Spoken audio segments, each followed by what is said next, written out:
여러분 안녕하십니까? 오늘도 인사를 드려보고 있는 크립토 마토. 첫 번째 소식은 미국 경기에 관련된 소식입니다. 예상치를 크게 밑돈 미국의 8월 비농업 부분 고용량 살펴본다면은 예측은 72만 개, 근데 실제로 늘어난 수 같은 경우는 23만 5천 건밖에 안 된다라고 합니다.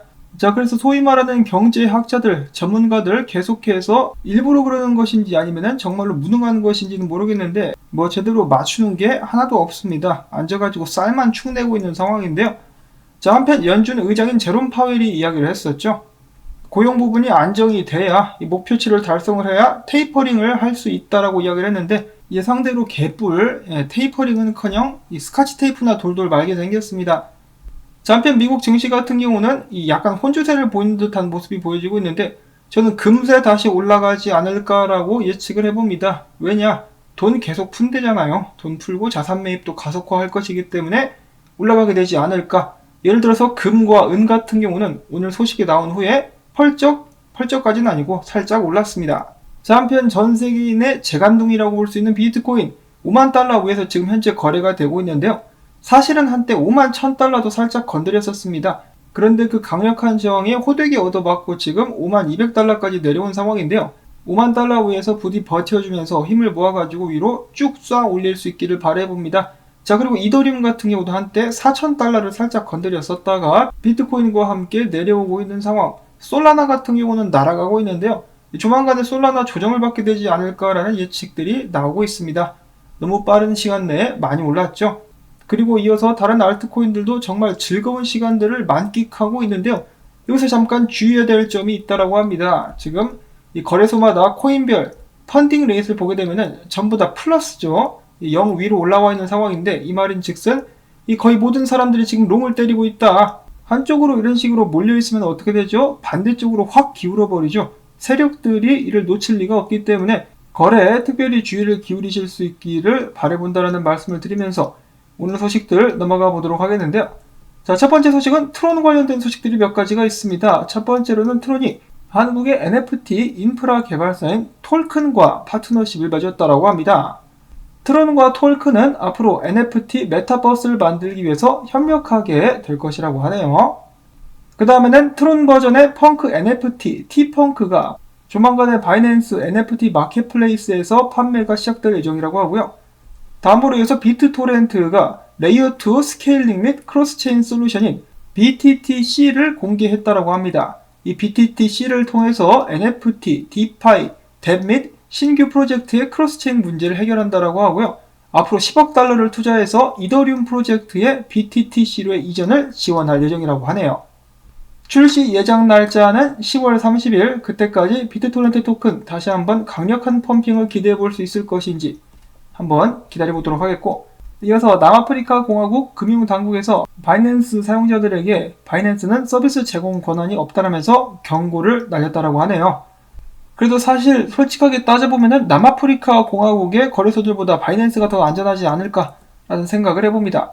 다음으로 해서 최근에 게리 겐슬러 SEC 의장이 안 그래도 계속해서 디파이 쪽을 단속하겠다고 깔짝깔짝 댔었는데요. 이제 본격적으로 움직이기 시작했다고 합니다. 그들의 첫 번째 공격 목표는 유니스왑이 될 것이라고 하는데요. 이미 조사 중에 있다고 합니다. 유니스왑은 이더리움 기반의 세계 최대의 탈중앙화 거래소라고 볼 수가 있겠는데, 유니스왑을 시작으로 여러 프로젝트의 소송 및 벌금을 남발하게 되지 않을까 하는 우려가 벌써부터 들고 있습니다.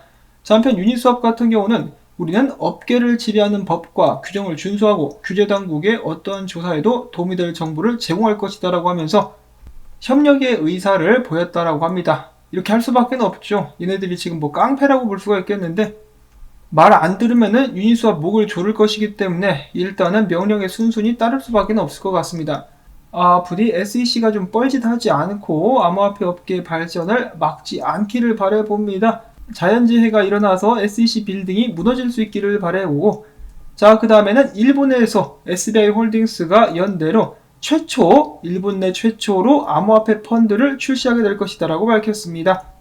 그들은 이 펀드를 통해서 암호화폐가 변동성이 큰 투기성 자산이 아니라 균형 잡힌 투자 포트폴리오의 일부가 될 수 있다는 것을 증명할 것이다 라는 포부를 내비쳤고요. 자, 그 다음엔 스텔라 기반의 국제송금 프로젝트죠. 벨로. 저도 전에 영상에서 토큰을 몇 번 소개해드린 적이 있었는데 벨로가 이번에 생태계 신뢰성 보장을 위한 금융 솔루션 앵커를 출시했다고 합니다. 앵커는 고객 간 자산 송금 시 지역은행 시스템을 블록체인에 연결을 시켜가지고 고객의 자산 거래를 안전하게 보호하고 변동성 위험을 줄일 수 있는 것을 목표로 하는 솔루션이라고 하는데요. 이 소식과 함께 어제였었죠. 벨로 가격이 꽤 많이 올랐었습니다. 다음으로 이어서 이오스 팬분들께 굉장히 기분 나쁜 소식이 될 수가 있겠는데요. 텍사스 대학교의 연구진이 리서치를 통해서 밝히기를 4년 전에 진행됐었던 이오스의 ICO 과정에서 부정행위가 존재했을 가능성이 있다. 이오스 팀이 이오스의 가격을 인위적으로 부풀리기 위해서 바이낸스와 비트파이넥스 등 거래소에서 자전거래를 진행한 것으로 추정이 된다. 이 자전거래에 악용한 계정은 21개 정도다라고 밝혔습니다. 자, 당연히 이오스 측에서는 우리는 그런 일이 없다라고 바로 반박을 했다라고 하는데요.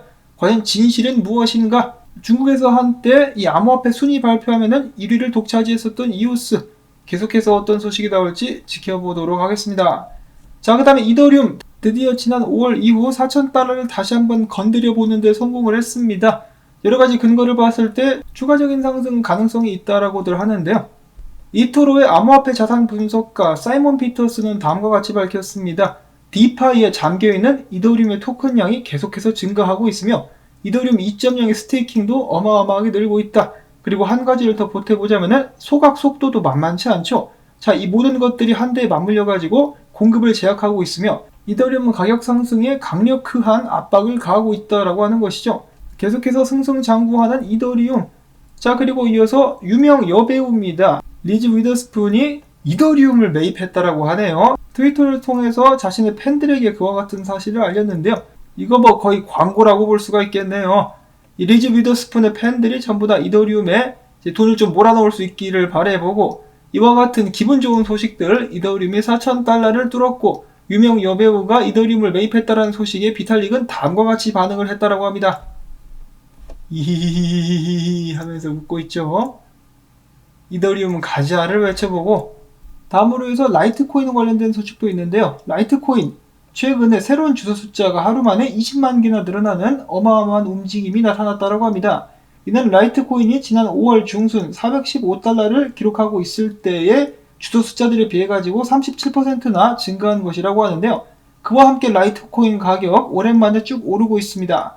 자, 과연 라이트코인 옛날의 명성을 회복할 수 있을 것인가 지켜보도록 하겠고요. 자, 그 다음엔 비트코인 소식들로 넘어가 보도록 하겠습니다. 스페인의 대형은행 BBVA가 새롭게 디지털 지갑을 출시할 건데 후에 스위스 고객들 같은 경우는 비트코인을 해당 앱을 통해서 사고 팔고 보유하게 될 수 있을 것이라고 합니다. 슬슬 본격적으로 은행들이 암호화폐 매입 및 관련 사업에 참여를 적극적으로 하고 있는 모습들이 여기저기서 나오고 있습니다.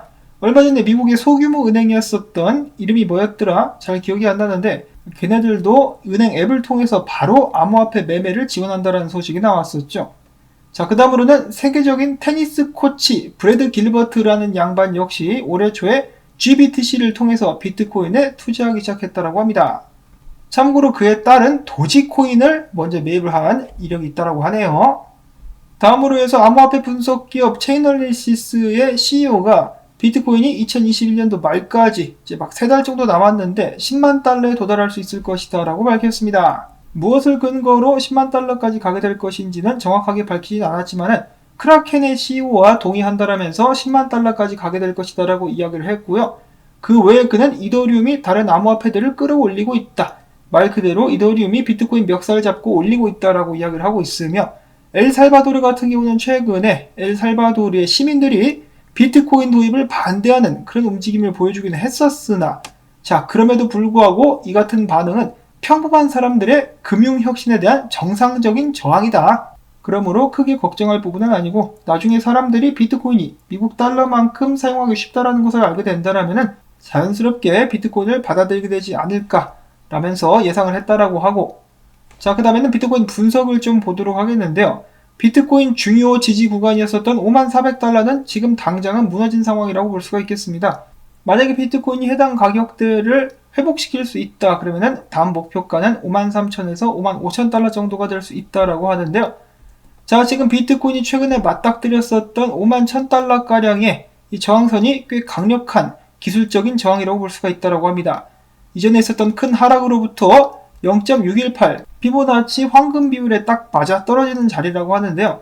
그 자리를 뚫을 수 있다라면은 지속적인 상승이 본격적으로 이어질 수가 있겠고, 그 위를 뚫지 못한다라면은 아무래도 비트코인이 하락하게 되지 않겠느냐라고 이 마법의 똥대포라는 분석가는 밝혔습니다.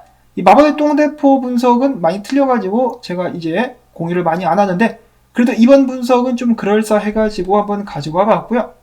자, 그 다음에는 데이브 더 웨이브도 그동안에 이런 하락 채널을 보고 있었는데, 이런 상황 속에서 비트코인이 51,458달러를 돌파하게 된다. 그러면은 비트코인 가자.